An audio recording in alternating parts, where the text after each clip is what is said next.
December 1876. 3 miles south of what would become Yankton, Dakota territory.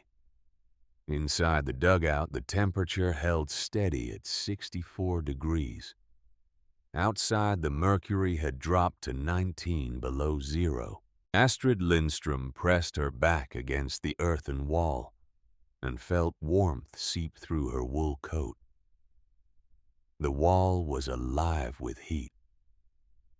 Not the fierce, dry heat of a wood stove running hard, but something deeper, something patient. The kind of warmth that comes from mass, from weight from the earth itself, holding temperature the way a lake holds water. She was 16 years old. 43 days earlier, her stepfather had ordered her off his claim with nothing but the clothes she wore and her mother's Swedish Bible. The men who'd told her she'd freeze to death before January were huddled in their timber frame houses 3 miles north, burning through cord after cord of wood, watching frost climb their interior walls like ivy. She'd built the entire structure for $27 in materials. She sat now in the amber glow of an oil lamp, listening to the wind scream across the prairie above her head. The sound was distant, muffled, like hearing a storm through thick glass. The dugout shuddered slightly the way a ship shudders in heavy seas. But the walls held. The timbers held. The door, 4 inches of cottonwood hung on leather hinges, held. Nothing collapsed. Nothing failed. She opened her mother's Bible to the book of Ruth and began to read by lamplight. This shouldn't have been possible.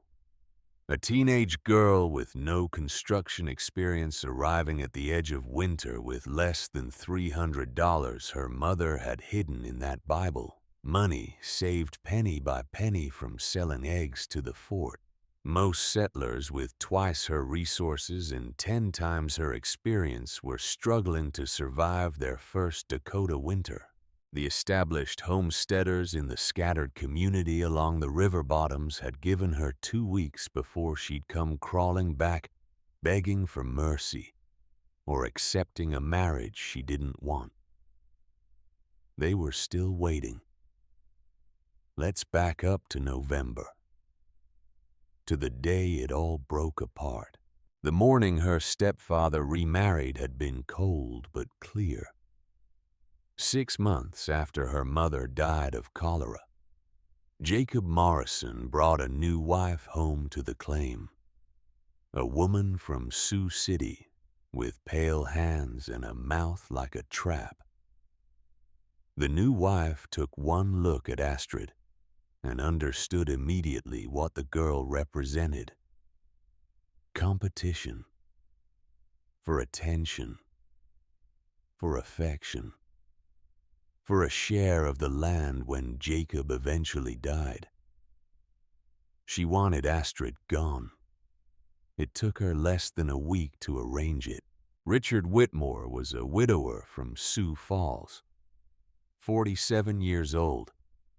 He'd buried 2 wives already and needed a third to cook and clean and bear children before his own children from the first marriage grew up and left. He had money. He had land. He had respectability. Jacob saw it as a perfect solution. Astrid saw it as a trap that would close around her throat and never open. The conversation happened in the kitchen on a Tuesday morning while Astrid was kneading bread. Her stepfather stood by the stove. His new wife sat at the table, hands folded, face composed. "Richard Whitmore has made an offer," Jacob said.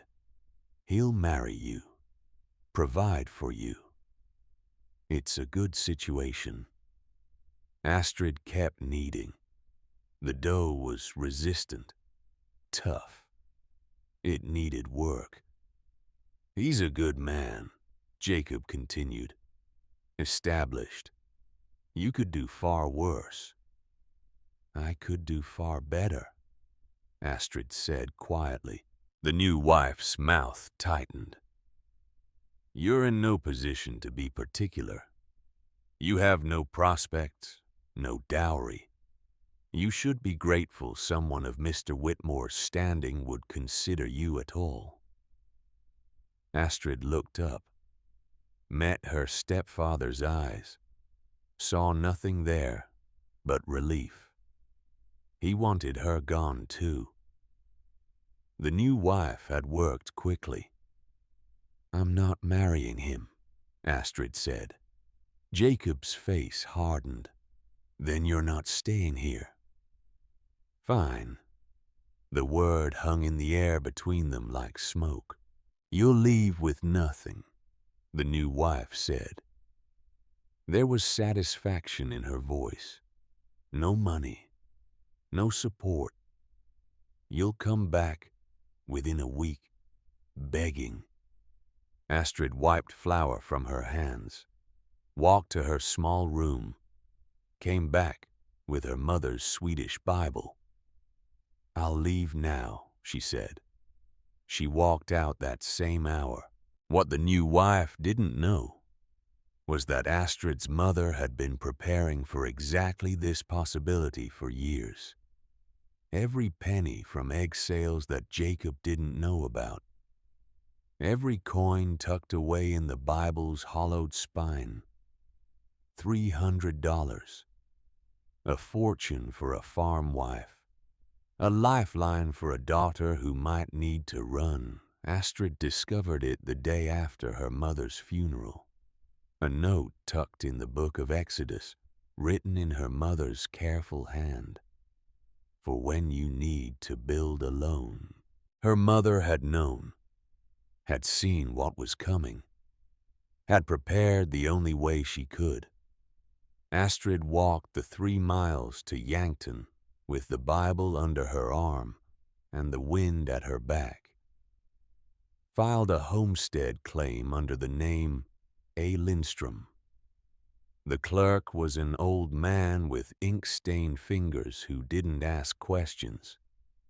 Didn't ask if A stood for Astrid or Anders or Abraham. Just took the filing fee and stamped the papers. 160 acres. A quarter section. 5 years to prove up the claim by building a dwelling and cultivating the land. She chose her land carefully. Most of the other claims in the area were on flat ground, exposed. Timber frame houses standing like targets for every wind that came howling down from Canada. Some families had built sod houses, but they'd built them the way they'd built timber houses. 4 walls standing free, roofs sitting on top like hats, trying to hold back the weather through sheer stubbornness. Astrid had different ideas. She chose a south-facing hillside overlooking the Missouri River bottomlands. Good drainage, natural wind protection. The kind of spot that seemed obvious once you saw it, but apparently wasn't obvious to anyone else. The first person to challenge her plan was Magnus Thorvaldsen. He was a Norwegian homesteader, 42 years old, with a beard that hadn't been trimmed since he'd left Minnesota, and hands like axe heads. He'd been in Dakota territory for 3 years.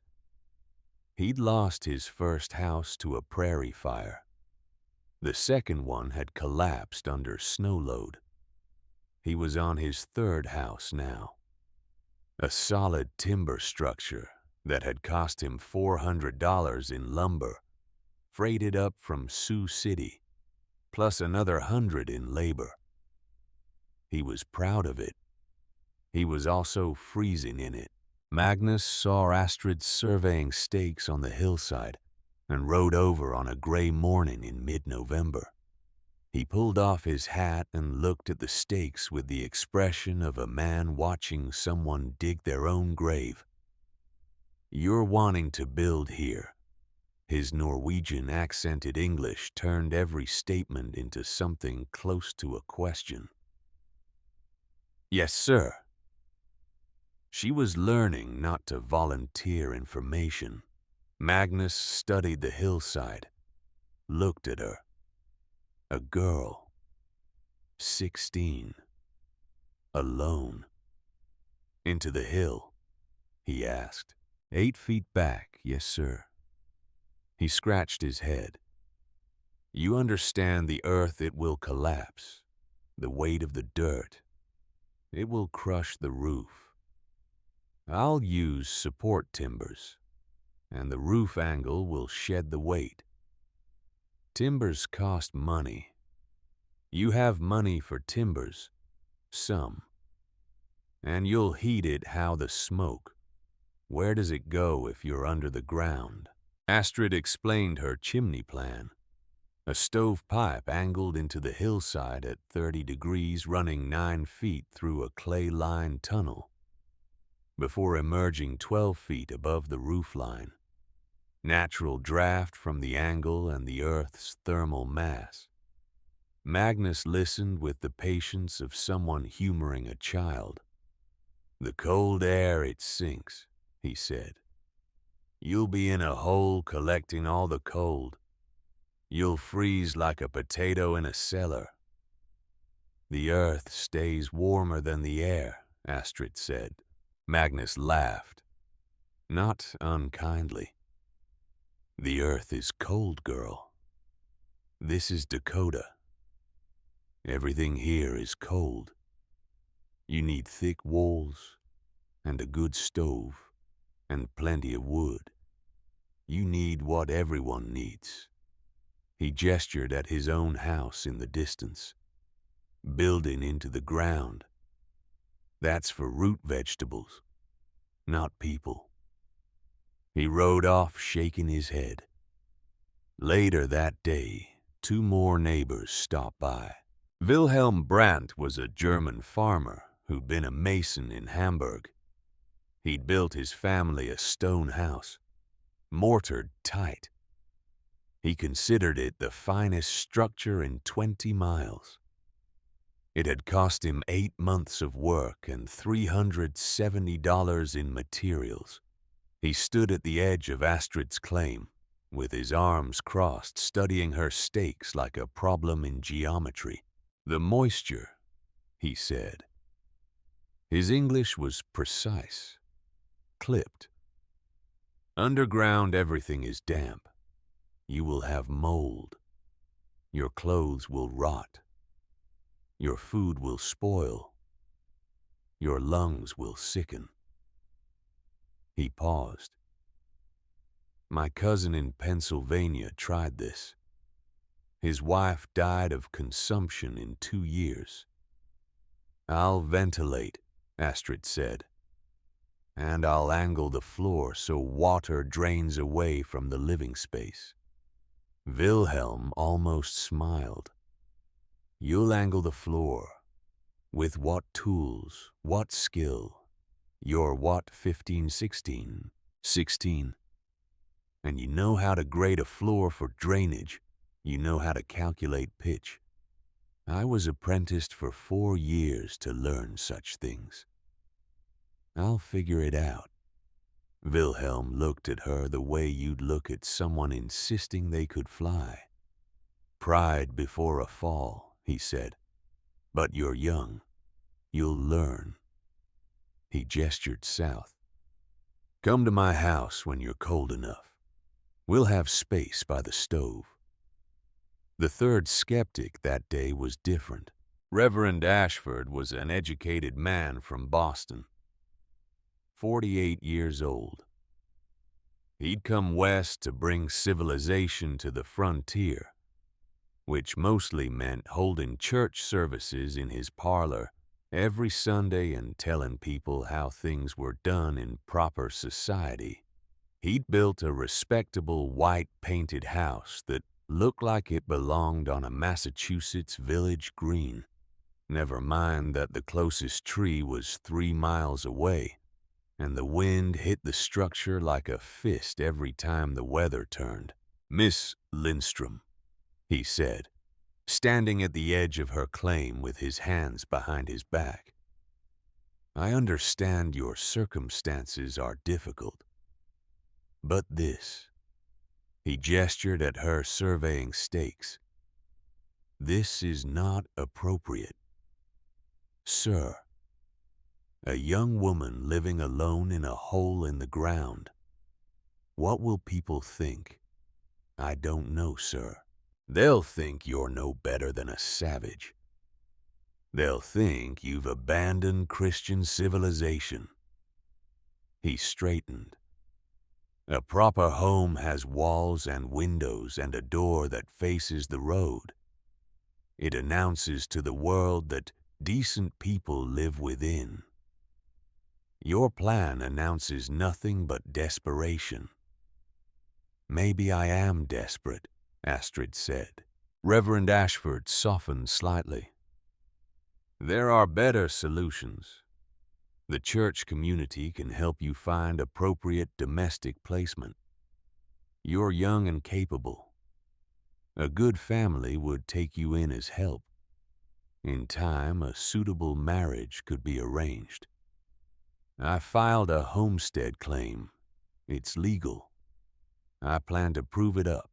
The Reverend's sympathy evaporated. 5 years. You think you'll last 5 years in a dirt hole? The Homestead Act was written for families, for men with resources, not for... He stopped himself. The law may allow it, but nature won't.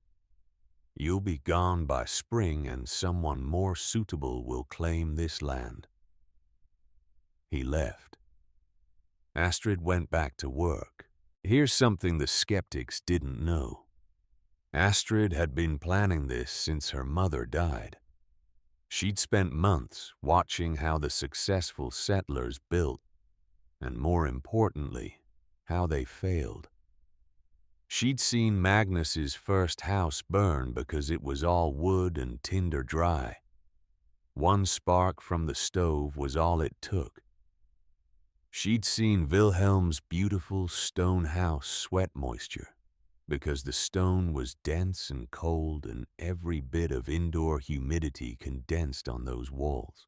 She'd seen Reverend Ashford's painted house shudder in the wind, watched him nail extra boards across the siding, watched his firewood stack shrink so fast he was buying more by December. But she'd also spent time with the native traders who still came through the area.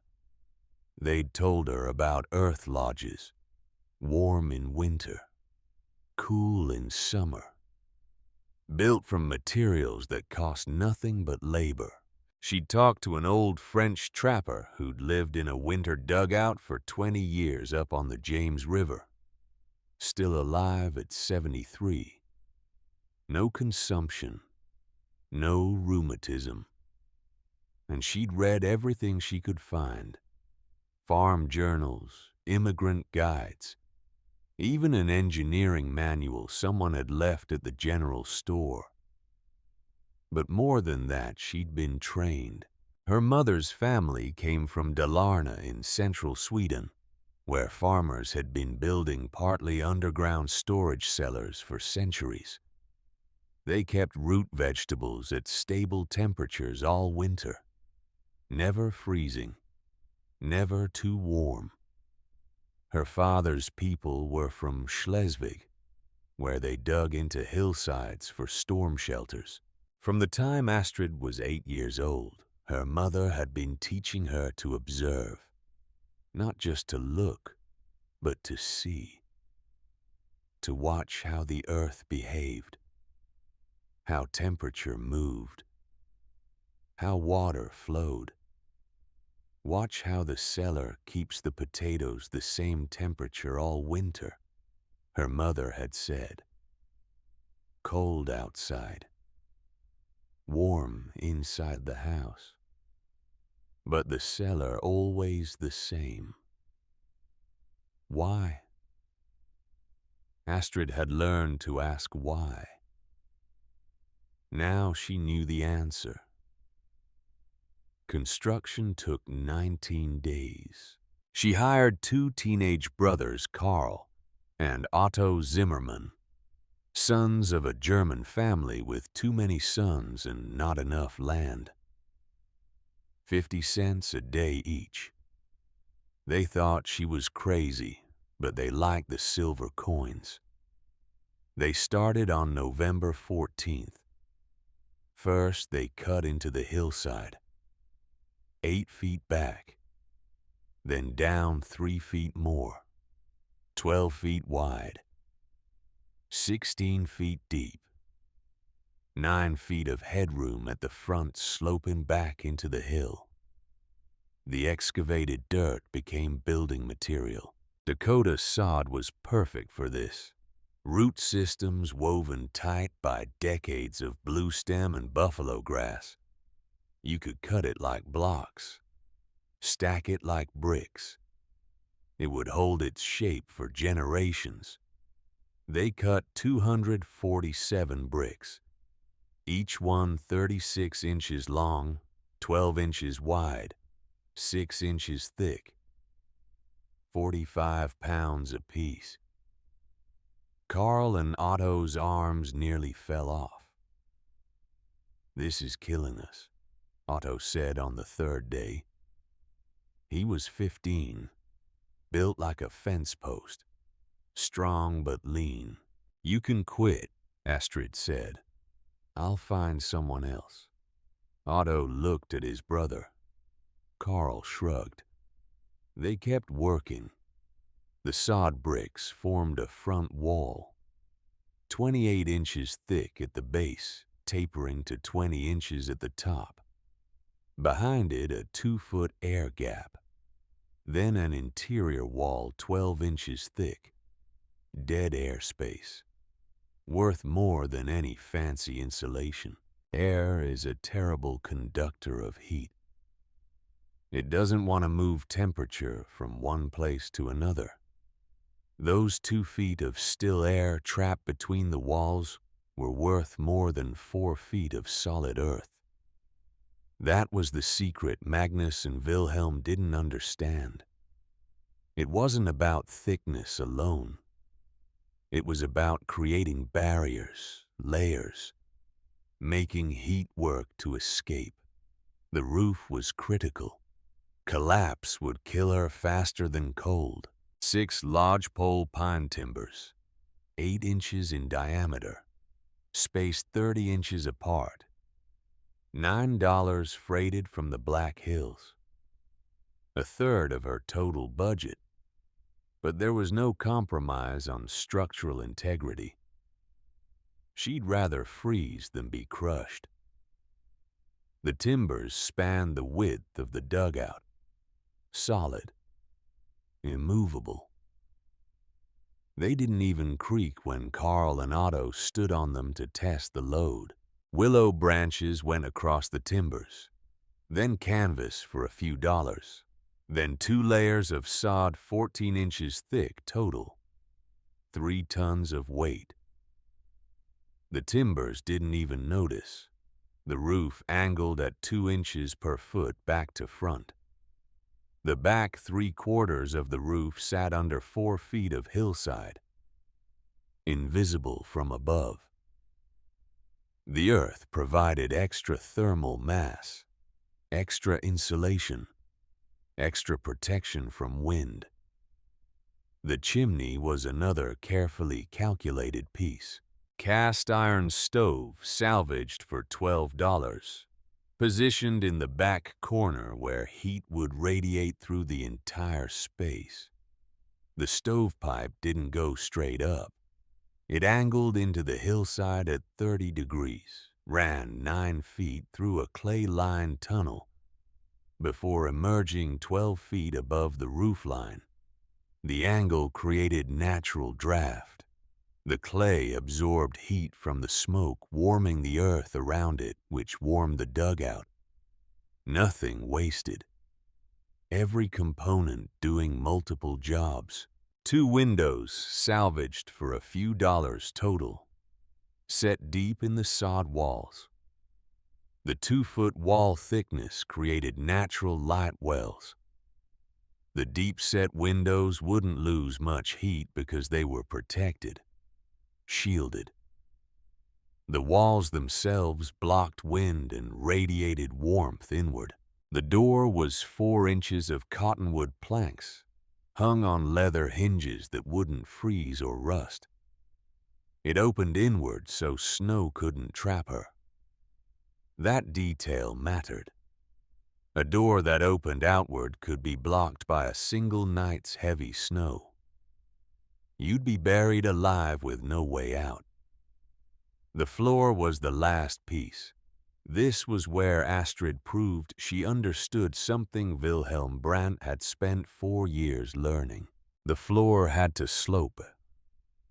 Not much, just enough. 1 inch per 6 feet from the back wall toward the entrance. Imperceptible to walk on, sufficient for drainage. Water is patient. It will find every weakness, every low spot. If the floor was perfectly level, water would pool, would sit, would create dampness and mold and all the problems Wilhelm had warned about. But if the floor sloped even slightly, water would move, would drain toward the entrance where it would disappear into the earth outside. Astrid worked the floor herself, packed earth mixed with water and ashes, tramped hard, swept with fine sand. She used string and a level, and her own eye checking and rechecking the grade. It took 2 full days. On the morning of the 2nd day, Wilhelm Brandt rode by. He'd come to see how badly the girl was failing. Instead, he found her on her hands and knees, running string lines, checking pitch with a carpenter's level. He dismounted, walked over, watched. "Show me," he said. Astrid showed him the string lines, the reference points, the calculations. Wilhelm checked her work. 1 inch fall over 6 feet. The math was correct. The execution was precise. He straightened, looked at her. "Who taught you this?" "No one. You learned it from a book. I learned it from watching water." Wilhelm was silent for a long moment. Then he nodded once and mounted his horse. He didn't say anything else, but something in his expression had changed. December 3rd, 1876. Completion. Total cost $27. Magnus came by that afternoon. He'd heard the construction was finished. He wanted to see what kind of death trap the girl had built. He walked around the structure, crouched down to examine the floor, studied the chimney placement, tested the door's weight, the leather hinges, the way it swung. Finally, he stood up and shook his head. "I'll give you credit. It's built solid. But you'll still freeze." His voice was certain, absolute. "The cold, it comes up from the ground. Mark my words." Wilhelm arrived an hour later. He didn't examine the exterior. He'd already seen the quality of her floor work. Instead, he stood at the entrance and spoke from horseback. "You've buried yourself alive. Come February, we'll be digging you out of there. Dead from bad air or carbon monoxide. I've seen it before. Reverend Ashford didn't visit. He'd made his opinion clear. A girl living in a hole in the ground was beneath notice, beneath help. She'd made her choice. Let her face the consequences. Astrid moved in on December 4th. The first thing she noticed was the darkness. Those two windows didn't provide much light, especially with days getting short. She kept an oil lamp burning most of the time. That cost kerosene, but it also provided a little warmth. The space smelled like earth, rich, loamy. Some people might have found it oppressive. Astrid found it comforting, like being held by something larger than herself. The temperature inside with no fire at all was 51 degrees. Not warm, but not freezing, not even close. She built a small fire in the stove. Morning and evening. 6 pounds of wood per day. The temperature climbed to 62, 64, and stayed there. The thermal mass of the walls and the earth absorbed the heat, held it, released it slowly when the fire died down. She had 2 cords of wood stacked inside the entrance. At 6 pounds per day, that was enough for the entire winter with plenty to spare. Magnus was burning 30 to 40 pounds per day just to keep his timber house marginally habitable. The moisture issue turned out to be real but manageable. Astrid cracked the door open an inch every day for air circulation, even when it was freezing outside. That 1-inch gap let fresh air in, let moisture escape, let the space breathe. At night, she closed it tight. The thermal mass kept everything stable. No condensation on the walls, no mold. She tested the floor drainage one afternoon by pouring a bucket of water in the back corner. The water trickled slowly toward the entrance, following the grade she'd calculated. It disappeared into the earth long before it reached her sleeping area. The design worked. Everything worked. December 15th brought the first real test. A cold snap that dropped temperatures to 6 below zero for 3 straight nights. Astrid woke each morning to a dugout that measured 58 degrees. No fire burning overnight. She'd add wood to the stove, bring the temperature up to 65. That warmth would hold for hours. Meanwhile, Magnus was burning through a cord of wood every 4 days. His family huddled around the stove. The walls of his house were cold to the touch. Frost climbed the interior boards like ivy. Wilhelm's beautiful stone house was a tomb. The stone sucked heat from the air. His children slept in coats. Reverend Ashford preached a sermon about perseverance through hardship, while his congregation shivered in their pews. On the 3rd day of the cold snap, Magnus rode over. His face was chapped raw from the wind. His eyes were ringed with exhaustion from getting up 3 times each night to feed the stove. He'd seen the thin thread of smoke rising from Astrid's hillside chimney, barely visible. His own chimney was belching smoke like a fwoosh. He found Astrid outside splitting kindling. She wore just a wool sweater. She looked comfortable. Magnus dismounted, stood there, stared. "How much wood are you burning?" he asked. No greeting, no preamble. 6, 7 pounds a day. That's not possible. That's what I'm using. Magnus looked at the smoke, the thin wisp, then back at Astrid. The cold must be getting through somewhere. It's not. Show me. Astrid hesitated. Then she nodded. Come inside. Magnus had to duck to enter. The doorway was built for efficiency, not height. The warmth hit him immediately.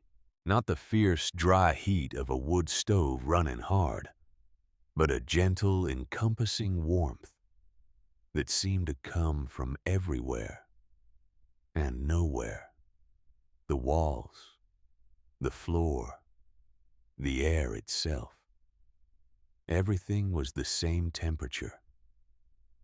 There were no cold spots, no drafts, no places where the wind found cracks and drove icy fingers through. It felt like being inside a living thing. God in heaven, Magnus breathed. It's warmer than my house. He walked to the back wall, pressed his palm against the sod. It was slightly warm, like skin. He looked up at the ceiling, the solid timbers, the sod layers above. He studied the floor angle, so slight he could barely perceive it. He crouched down, ran his hand over the packed earth, felt the grade, understood suddenly what Wilhelm had understood. This girl knew what she was doing. Magnus straightened, looked at Astrid. I was wrong, he said quietly. I told you it wouldn't work. I was wrong. You couldn't have known. I should have known. His voice was bitter. My grandfather in Norway. He built into hillsides. I remember visiting as a boy. Warm in winter, cool in summer. I should have remembered. He shook his head slowly. We come to a new land and we forget everything our ancestors knew. We think we're smarter because we have new tools, new ways. But you. He gestured around the dugout. You remembered. Magnus left without saying anything else. He didn't tell anyone what he'd seen. Pride is a powerful force, stronger than cold, stronger than reason. But he did stop predicting Astrid's failure. And late at night, when he woke to feed the stove for the third time, he thought about his grandfather's hillside home in Norway, about the warmth that had come from the earth itself, about the girl who'd figured out in 16 years what he'd forgotten in 42. The cold deepened as December wore on. Inside the dugout on the hillside, Astrid Lindstrom read her mother's Bible by lamplight and felt the earth hold her in its ancient, patient warmth. She was alone. She was 16. She had built something that worked better than anything the experienced men around her had constructed. And she had done it for $27. Outside, the wind screamed. Inside, the temperature held steady at 64 degrees. The skeptics were still waiting for her to fail.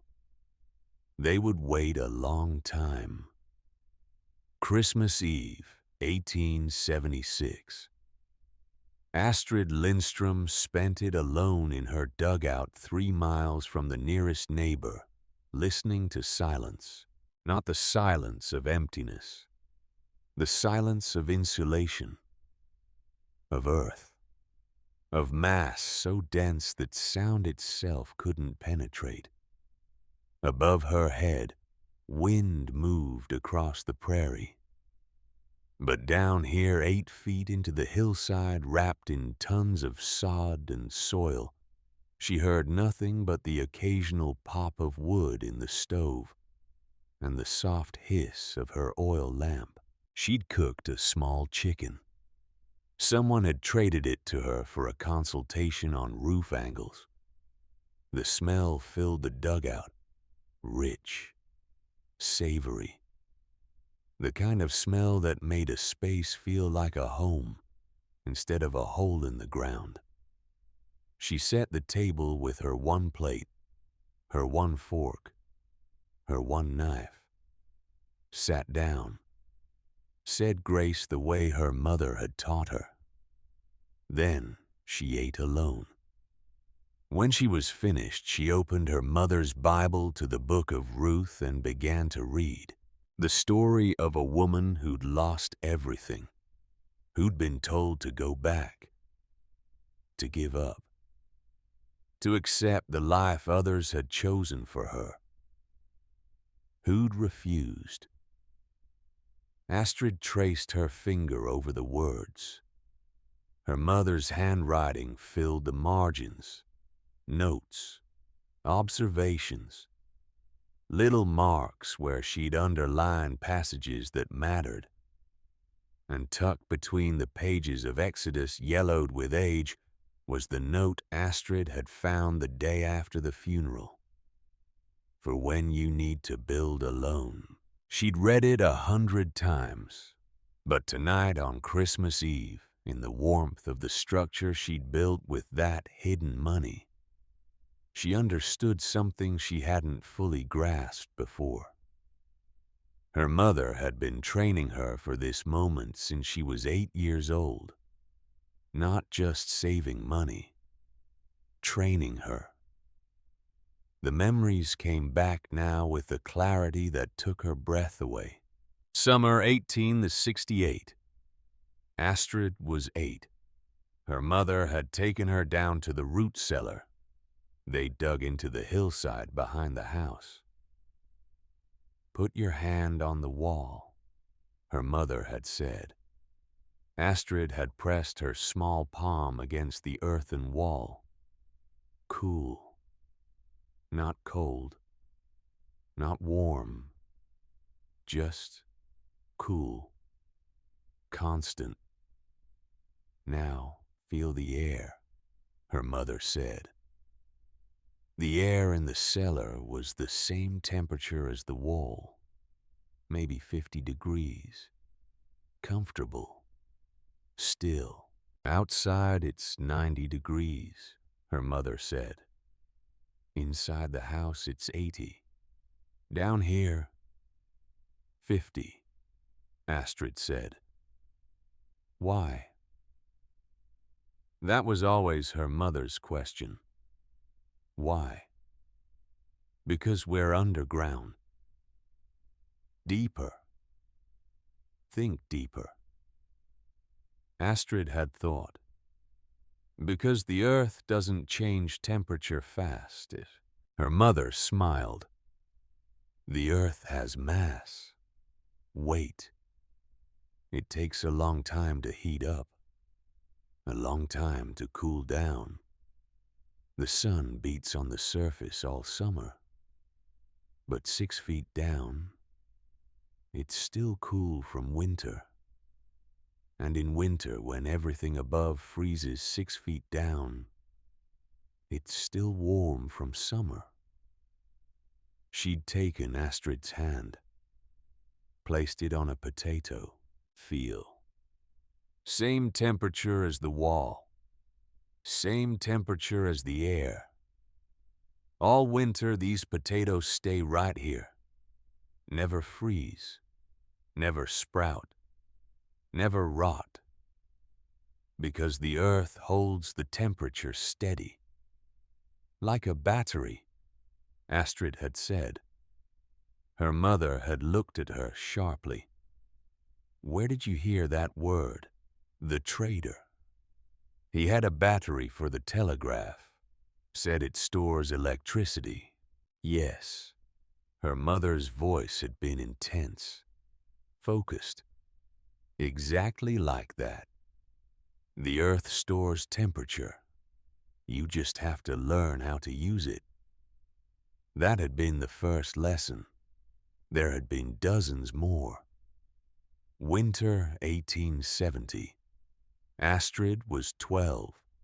A blizzard had hit. Her mother had sent her outside to check the animals. When Astrid came back in, her mother asked a question. Where was the wind coldest? Everywhere. It was freezing. Think, where did you feel it most? Astrid had thought back. When I was in the open, between buildings, when there was nothing to block it. And where was it less? Behind the barn, against the hillside. Why? Because something was blocking the wind. Mass, her mother had said. Mass blocks wind. Mass holds heat. Mass is your friend when you're trying to survive winter. Air is your enemy. Air moves. Air carries cold. You want to trap air. Make it still. Or you want to use mass to block it entirely. Lesson after lesson. How water drains downhill, always seeking the lowest point. How to calculate slope just by watching puddles form. How to read the sky for weather. How to tell good timber from bad by the sound it makes when you strike it. How to judge the strength of sod by the density of the root systems. Her mother never said, "You'll need this someday when you're thrown out and have to build alone." But she'd been saying it with every lesson, and the money. Penny by penny, egg by egg, year after year. Her mother had known what was coming, had known that Jacob Morrison's affection wouldn't survive her death, that a new wife would want the girl gone, that Astrid would have to run or be trapped in a marriage that would grind her down to nothing. She'd prepared the only way she could, with knowledge and money and the faith that her daughter was watching, learning, remembering. Astrid closed the Bible. She sat in the warm dugout her mother had made possible and felt grief and gratitude in equal measure. Outside, the temperature had dropped to 15 below zero. Inside, the temperature held at 63 degrees. Her mother was 6 months dead and still keeping her warm. December 26th, 2 days after Christmas. Astrid was outside splitting wood when she heard hoofbeats. A trader from Yankton. She'd seen him before. An old man with a face like weathered leather and eyes that had seen too many winters. He pulled up his horse and looked at her dugout, at the thin wisp of smoke from the chimney, at Astrid, standing in a wool sweater comfortable in weather that should have driven her inside hours ago. "You're still here," he said. Not a question, an observation. "Yes, sir." He dismounted, pulled a tobacco pouch from his coat, rolled a cigarette with practiced hands. "Came to warn you," he said. "Blizzard's coming." Astrid waited. "Big one. Worst I've seen in 10 years, maybe longer. I've been reading signs for 20 years. Sky patterns, pressure changes, the way animals behave." He lit the cigarette, drew deep. "This one's gonna kill people. When Day after tomorrow, maybe sooner, it'll drop to 40 below. Maybe colder. Wind like you've never seen. 3 days. Maybe 4. He looked at her. Really looked. Seeing a girl. 16. Alone. You need to get to the settlement. Magnus Thorvaldsen or Wilhelm Brandt. They'll take you in. This isn't about pride. This is about surviving. I have food, water, fuel. Girl, his voice was hard. I've been through Dakota winters for 20 years. I've seen what happens when people get caught in storms like this. You'll be fine the first day. Maybe the second. But the third day, when the cold has gotten into everything, when the wind has found every crack, when your firewood is running low, and you can't see your hand in front of your face outside. He shook his head. Don't be one of the bodies we find in spring. I appreciate the warning. You're staying. Yes. The trader looked at her dugout again, at the hillside, the design. Something shifted in his expression. Not approval, just assessment. Your choice, he said. But I gave you warning. If we find you dead, that's on you, not me. He mounted his horse and rode off. Astrid watched him go. Then she went inside and took inventory. 37 pounds of cornmeal in a barrel by the back wall. 43 pounds of salt pork hanging from a rafter. 28 pounds of dried beans. 12 pounds of rice. 6 pounds of coffee.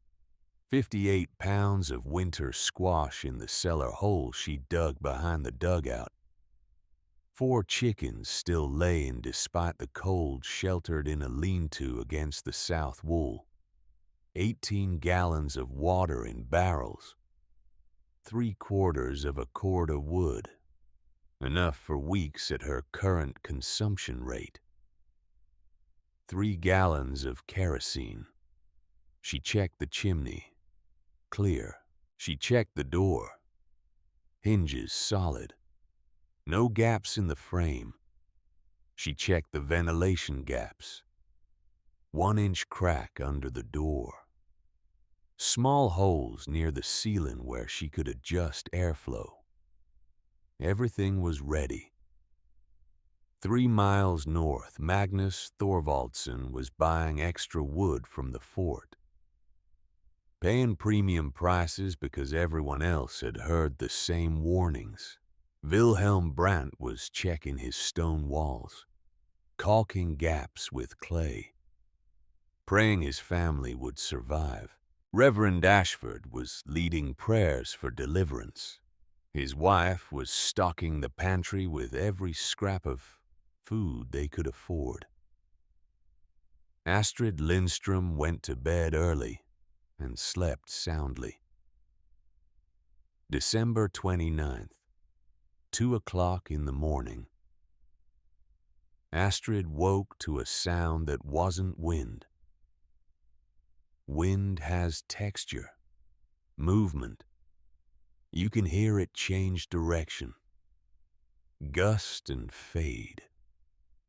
This was a roar, constant, unvarying, like standing next to a waterfall, like 1,000 trains running at once. The earth itself was screaming. The dugout shuddered. Dust filtered down from between the roof sods, fine particles catching the lamplight as they fell. The walls vibrated. The door rattled in its frame. But nothing broke. Nothing failed. Astrid lit the lamp. The flame guttered in a draft she couldn't locate.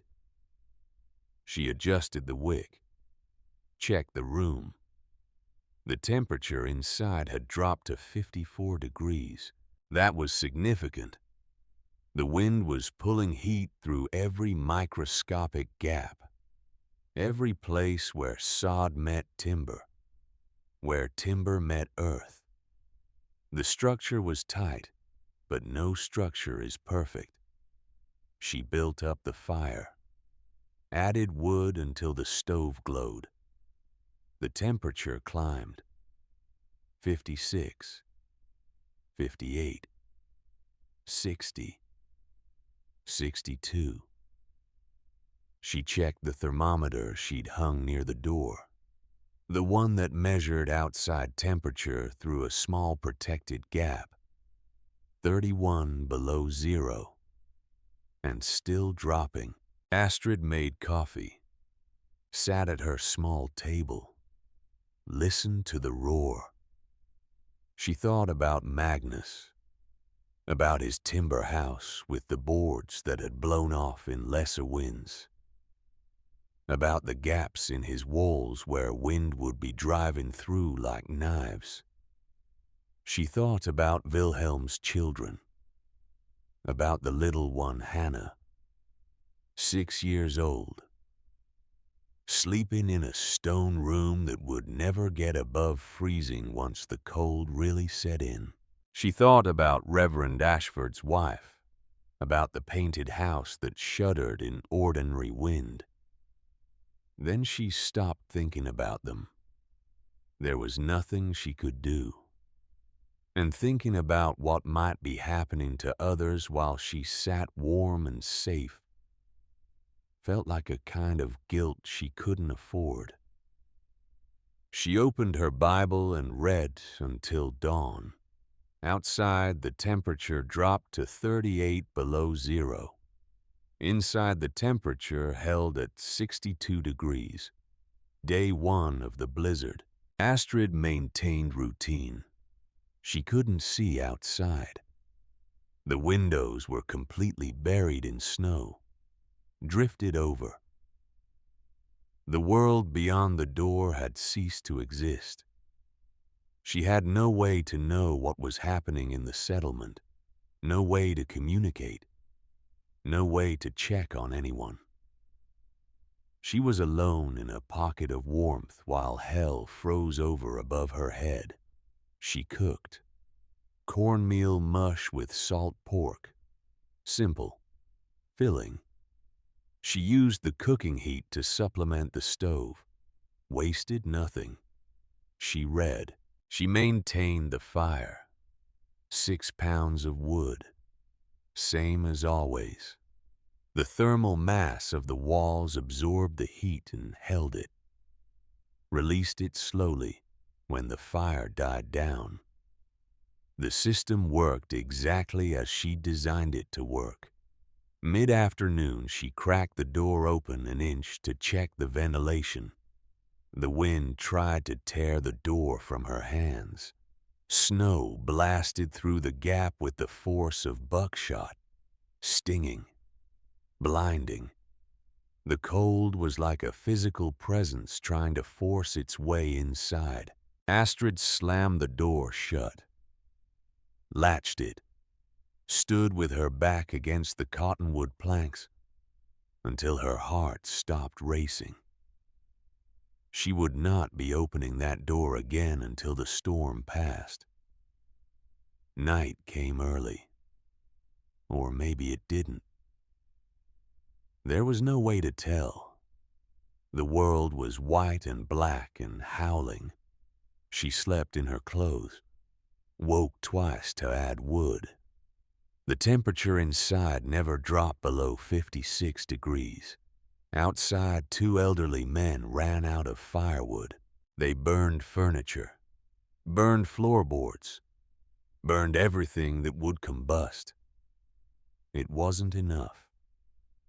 They died sometime in the early hours of December 30th. Hypothermia. Their bodies wouldn't be found for a week.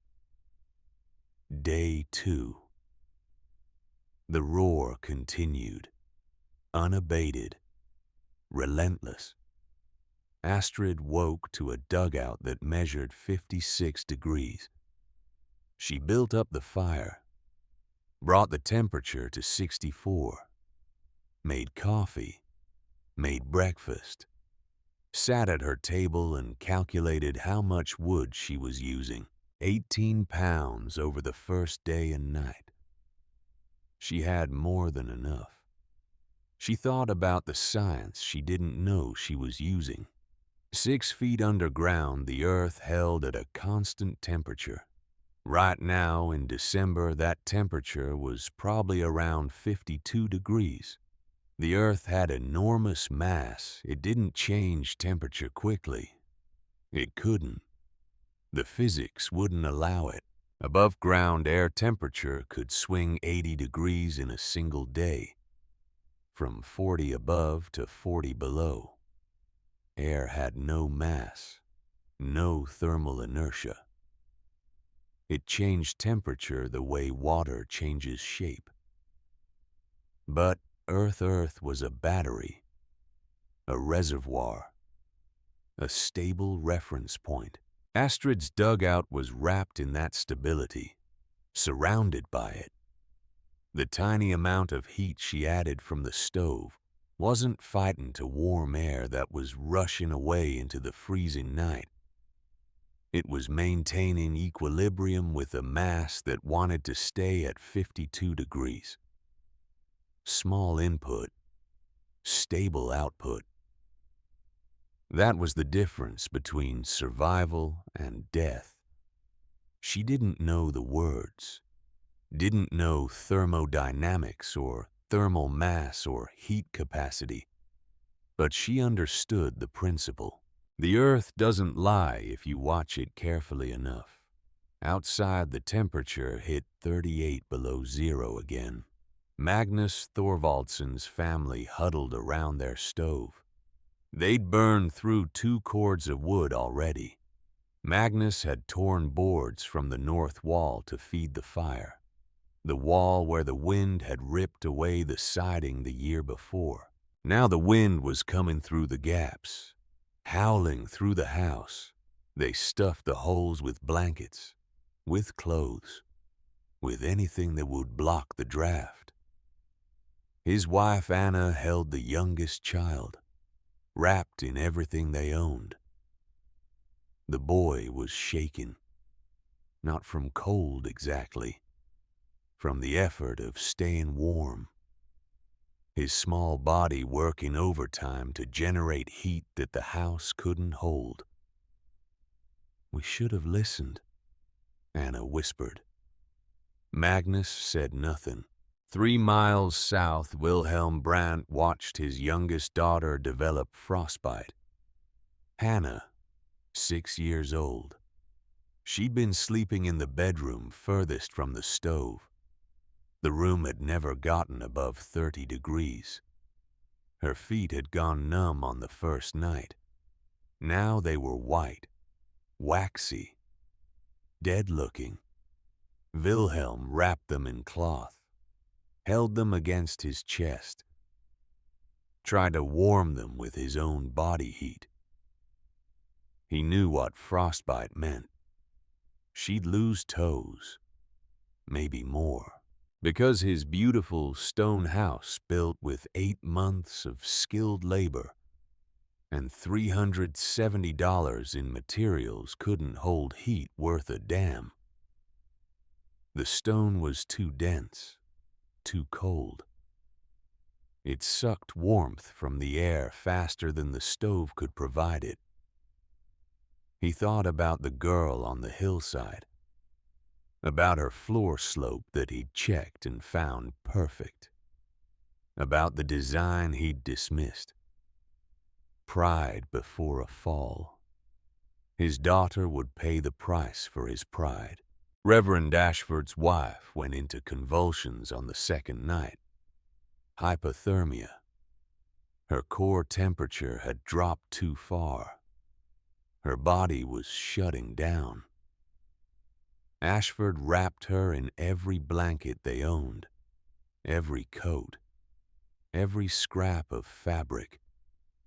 He held her, prayed, willed warmth into her unresponsive body. The painted house shuddered around them. The wind found every crack, every gap, every place where boards met and weren't quite sealed. The house was beautiful, civilized, proper. It was also trying to kill his wife. He prayed harder. A young couple, newly married, tried to reach the settlement from their claim shack a mile out. They made it 50 yards before they became disoriented in the whiteout. The wind was too strong, the snow too thick. They couldn't see, couldn't breathe, couldn't find their way back. They froze to death within sight of safety. Their bodies would be found holding each other. An infant 9 months old died in a drafty claim shack because her small body couldn't generate enough heat to maintain core temperature. Her parents tried everything, held her skin to skin, wrapped her in blankets, kept the stove roaring. It wasn't enough. The shack had gaps in the walls you could see through. The wind drove cold through those gaps like water through a sieve. 4 people dead, dozens more suffering, frostbitten, hypothermic, burning through every scrap of fuel, every piece of furniture, every reserve they'd built up for the long winter. And 3 miles south, in a dugout carved into a hillside, Astrid Lindstrom read her mother's Bible by lamplight and felt the earth hold her in patient ancient warmth. Day 3, December 31st. The wind stopped sometime before dawn. Astrid woke to silence, real silence, the kind that follows violence. The temperature inside was 56 degrees.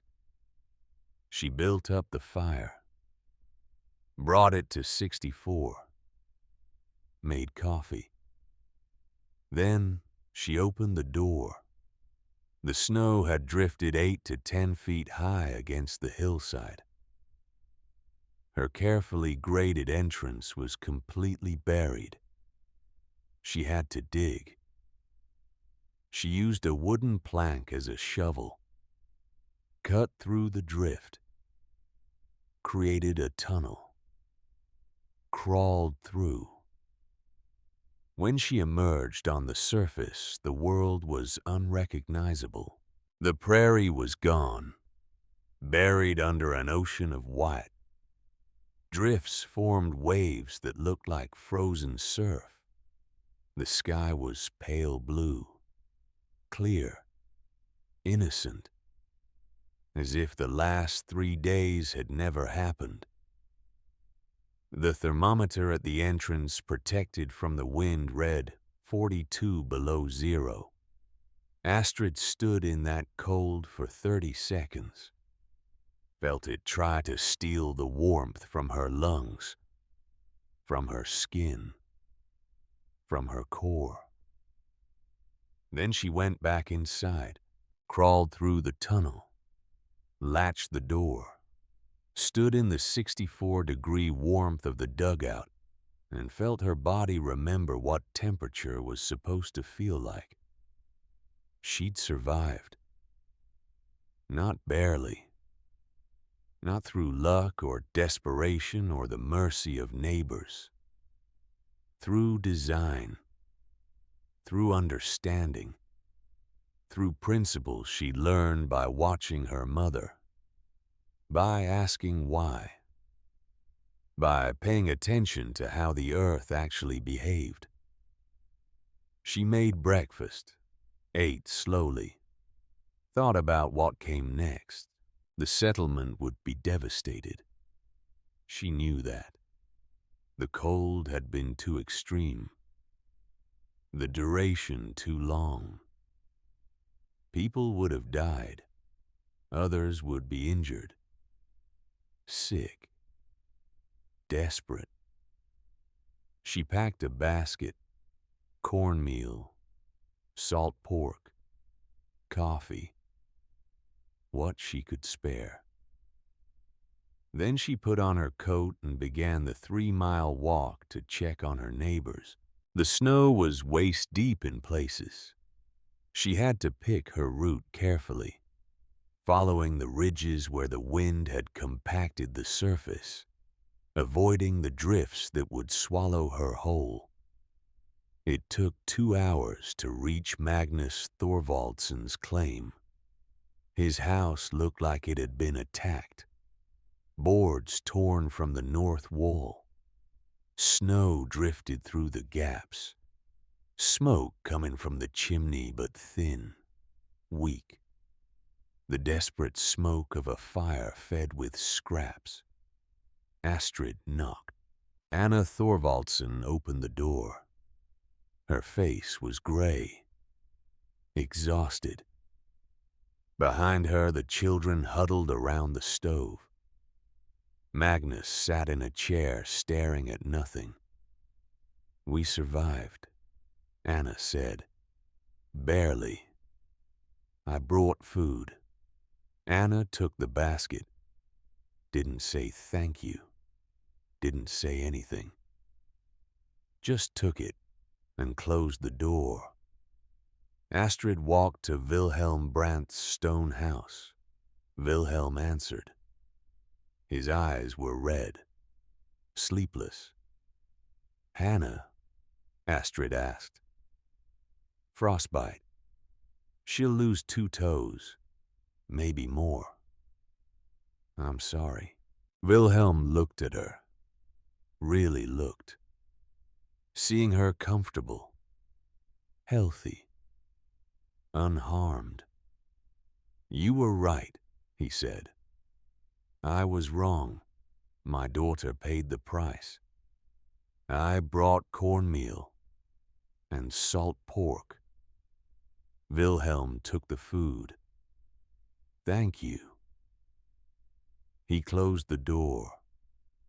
Astrid visited 4 more families, brought what she could, checked on people, heard the stories. 4 dead, a dozen injured, everyone traumatized. And then she walked back to her dugout and waited. January 3rd, 1877.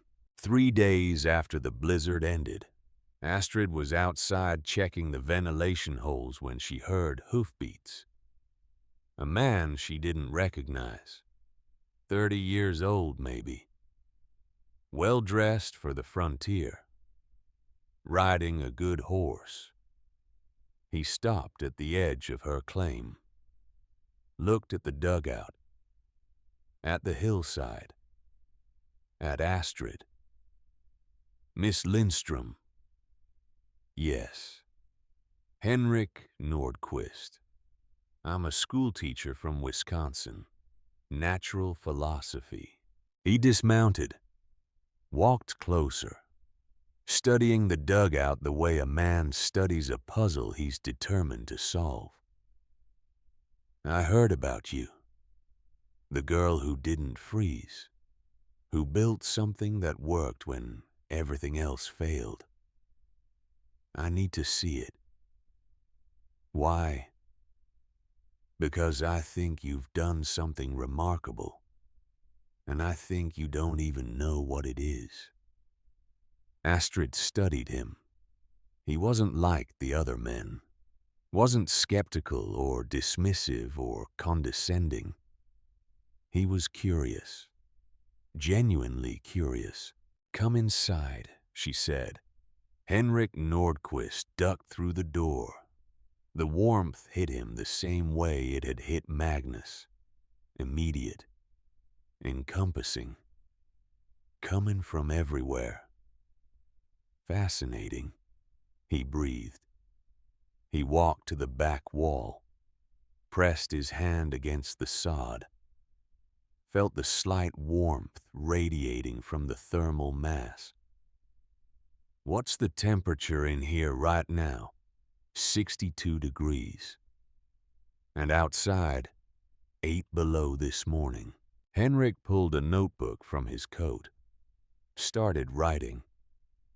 Do you know what you're doing? Staying warm. No. I mean scientifically. Do you understand the principles at work here? I understand that the earth holds temperature steady. That air doesn't. That if you surround yourself with mass, you need less fuel to stay comfortable. Henrik looked at her. You're using thermal mass. Do you know that term? No. Thermal mass is the ability of a material to store heat. The Earth has enormous thermal mass. Right now, 6 feet down, the temperature is probably around 52 degrees. In summer, it'll be the same. The Earth doesn't change temperature fast because it has so much mass, so much weight. He gestured around the dugout. Your structure is basically surrounded by a battery that holds at 52 degrees year-round. You just have to add a little heat in winter, remove a little in summer. Meanwhile, everyone else is fighting to heat air in wooden boxes that leak heat in all directions. He was writing rapidly now. Measurements, observations, calculations. There's a German scientist named Hermann von Helmholtz. He's been writing about energy conservation, about thermodynamics. You've just built a practical demonstration of his theories, and you don't even know it. Will it keep me alive? Astrid asked. It already has. And if you manage moisture and ventilation properly, it'll keep working for decades. He looked at her with something like awe. Did someone teach you this? No. I figured if root vegetables stayed the same temperature all winter, maybe I could too. Henrik stopped writing, stared at her. You discovered this empirically, by observation. I don't know what that means. It means you learned by watching, by testing, by seeing what worked and what didn't. That's how real science happens. Not in universities, not in books, in the field, by people who pay attention. He spent 3 hours in the dugout, measuring everything: wall thickness, roof angle, floor grade, chimney placement, wood consumption rates, temperature stability, 18 pages of notes. When he was finished, he looked at Astrid. I'm writing to the territorial newspaper. This needs to be shared. What you've built here, it's a solution to the fundamental problem of prairie survival. A family could build one of these for 1/3 of what they'd spend on a timber house. It would use 1/5 of the fuel. Children wouldn't die from exposure. Some people won't listen, Astrid said. No, but some will, and that'll be enough. Henrik Nordquist mounted his horse, tipped his hat. Thank you, Miss Lindstrom. You've taught me something today. Something important. He rode off. Astrid stood outside her dugout and watched him go. The sun was setting. The temperature was dropping. Soon it would be below 0 again. She went inside. built up the fire, made dinner. The earth held her. The walls radiated gentle warmth. The air was still and comfortable. Everything worked. Everything had always worked. She just had to trust what she'd learned by watching, by asking why, by paying attention to the way the world actually behaved, instead of accepting what men told her should be true. Outside, the Dakota winter continued its assault. Inside, Astrid Lindstrom was warm. And somewhere in Yankton, Henrik Nordquist was writing an article that would change everything. January 18th, 1877. The Dakota Free Press ran Henrik Nordquist's article on page 3 between grain prices and territorial legislature news. The headline read, "A thermally efficient dwelling for prairie settlement. No sentiment, no drama, just data." Henrik had written it the way a scientist writes. Temperature comparisons, wood consumption rates, construction costs broken down to the penny, exact specifications so precise that anyone with basic tools could replicate the design. Wall thickness 28 inches outer, 2-foot air gap, 12 inches inner. Roof angle 2 inches per foot. Floor grade 1 inch per 6 feet. Chimney 30-degree angle 9 feet through clay line tunnel. Total cost $27. Performance during the December blizzard. Interior temperature maintained between 56 and 64 degrees, while exterior temperature reached 42 below zero. Wood consumption 6 pounds per day versus 30 to 40 pounds for conventional timber structures. 4 deaths in the settlement. 0 deaths in earth-sheltered dwelling. The article didn't mention Astrid's age. Didn't mention she was a woman. Didn't mention she'd been thrown out by her stepfather, or that she'd built the structure alone with 2 teenage laborers. It just presented the facts. Sometimes facts are enough. By February, 3 families had written to the newspaper, asking how to contact the builder. By March, the number had grown to 12. By the time the snow melted in April 17, families wanted consultations. Astrid charged $5 per visit. That price was scandalous. A woman. A girl, really. Charging men for advice on construction, on engineering, on matters that belong to the realm of masculine expertise. Some men refused on principle. Wouldn't take instruction from a female no matter how sound the design. Their families would pay the price the following winter. But others came, desperate enough or humble enough or smart enough to recognize that survival mattered more than pride. Astrid rode out to each claim, studied the land, the hillsides, the drainage, the wind patterns, the soil composition. She didn't offer a single design, didn't hand out blueprints. Each structure had to be adapted to local conditions, to family size, to available materials. A family of 8 needed different dimensions than a couple. A claim with clay soil needed different waterproofing than one with sandy loam.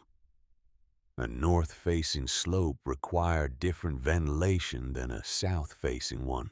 She taught principles, then let families customize. The first consultation was with a young couple from Nebraska who'd heard about the article through a relative. They'd tried to homestead in a canvas tent, lost everything in the blizzard. Their infant daughter had nearly died.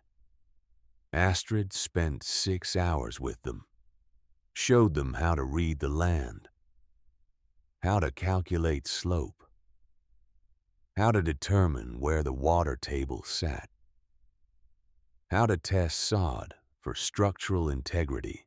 "Why the air gap?" the husband asked. His name was Thomas, 23 years old, carpenter from Ohio who'd come west with dreams and found only cold. "Air doesn't conduct heat well," Astrid said. "It's lazy. Doesn't want to move temperature from one place to another. So you trap it between two walls. Make it work for you instead of against you. And the floor slope, eh? Water always wins, always. You can't stop it, but you can control where it goes. Give it a path. Make it drain away from where you sleep." Thomas wrote everything down. His wife, Sarah, asked about ventilation, about moisture management, about how to know if the chimney angle was correct. Astrid answered every question, showed them her own dugout, let them feel the temperature stability, see the dry walls, touch the solid timbers that had held 3 tons of sod through the worst blizzard in a decade. They paid her $5, built their structure in May, moved in by June. The following winter, they stayed comfortable while their neighbors froze. Magnus Thorvaldsen came to her in late April. He didn't ride up to the dugout, didn't announce himself. Just appeared one morning while Astrid was checking her chickens.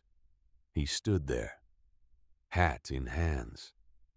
A man who'd spent 3 years telling everyone the girl would fail, who'd lost his first 2 houses to fire and snow, who'd nearly lost his family in the blizzard. "I want to rebuild," he said. Astrid waited. "Not tear down, can't afford that, but modify, using your methods, if you'll help." $5. I know. She spent the afternoon at his claim. The house was salvageable, barely. The north wall would need to be completely reconstructed, but the foundation was solid. "Dig down 2 feet, Astrid said, along the northeast and west walls, then build earth berms, bank the soil against the walls up to the roof line. Leave the south wall clear for light and access. I'll lose half my windows. You'll keep all your heat." Magnus looked at his house, at the gaps in the north wall where he'd torn boards for fuel, at the places where frost had climbed the interior walls like a disease. "How much will it cut my wood consumption?" "Half, maybe more." He paid her $5, started digging the next day. Wilhelm Brandt came 3 days later. He brought his daughter Hannah, the 6-year-old who'd lost 2 toes to frostbite. She walked with a limp now, would for the rest of her life. Wilhelm didn't make small talk, didn't offer justifications, just asked his question. "The stone holds cold. I know that now. Can it be fixed?" Astrid studied his house from horseback. Beautiful construction, perfect mortaring, 8 months of skilled labor, completely wrong for the climate.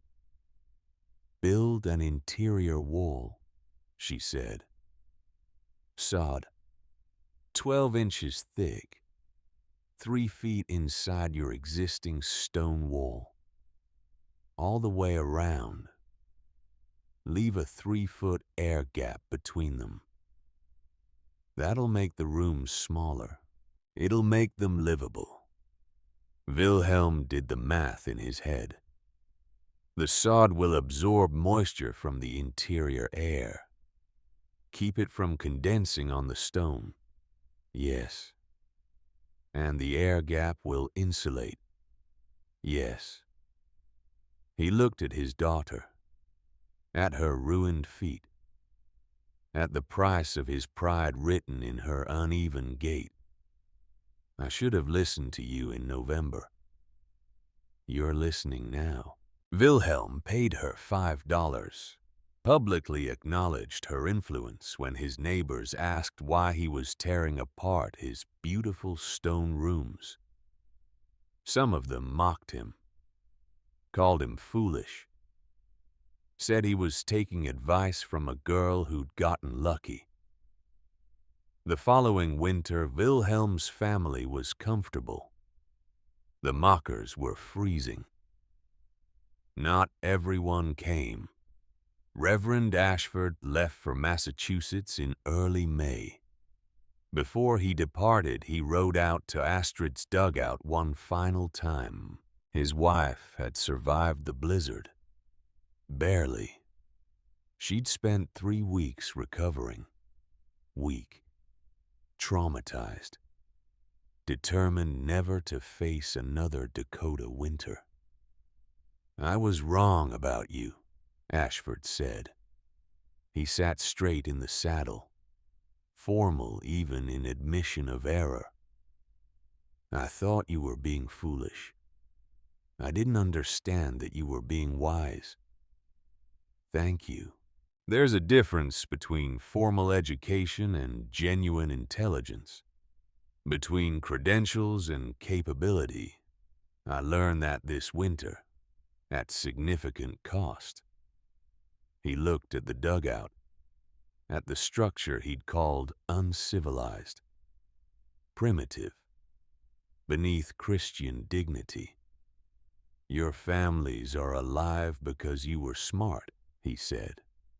Mine nearly died because I was arrogant. That's a lesson I won't forget. He rode away. Astrid never saw him again. By summer 17, structures were under construction based on her consultations.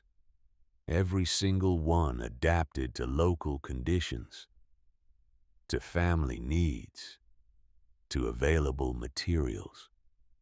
A widow with 3 sons built a dugout into a creek bank, used the constant water flow for cooling in summer.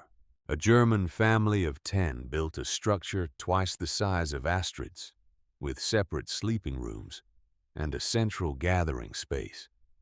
Cost them $43. Would have cost $300 for equivalent timber construction. A Norwegian bachelor built a small version, just big enough for one. Spent $18 total. Stayed warm all winter burning driftwood he collected from the river. Each structure worked. Each family survived. Winter 1877 to 78 proved the concept beyond doubt. That winter was longer than the previous one. Colder in some ways. The cold spells lasted for weeks instead of days. Snow fell heavier. Supply lines from Sioux City were cut for a month. Families in traditional houses suffered. 40% faced critical wood shortages. They'd calculated their fuel needs based on the previous winter. Hadn't accounted for longer duration. Colder, sustained temperatures.